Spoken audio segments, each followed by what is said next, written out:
versions of a blade bait were just like a chunk of metal. That was about it.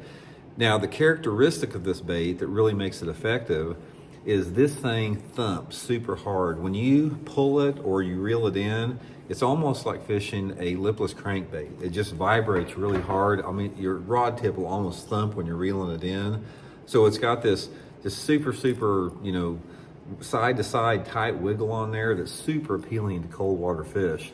Little feather on the tail for the attractum. And guys, the hooks on this thing, when you get one of these things, this is the sharpest hook I have ever felt in my entire life. I've never felt a hook that is so sharp. You can't even hardly get them out of a tackle box because they hook your fingers.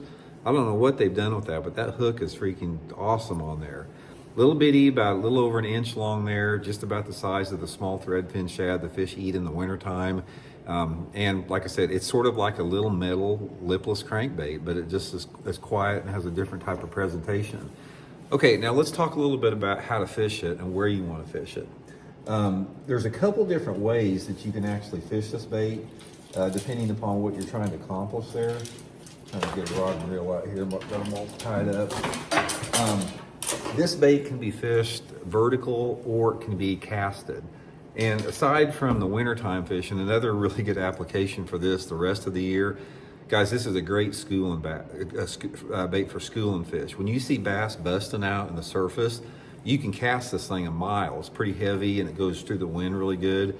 Really, really good for schooling fish all year long, but we're talking about the winter today. So a couple different presentations with it.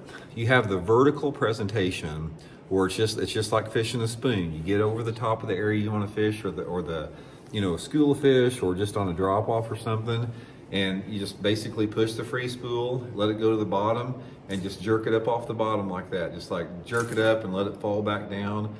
And don't let it fall back down on a slack line. You want to, when you let it back down, you want to have a semi-tight line, because if you pop it up like that and let it fall back on a slack line, a lot of times the thing will helicopter and the hooks will get caught on the line. So pop it up like that and then just sort of follow it down on a semi-tight line.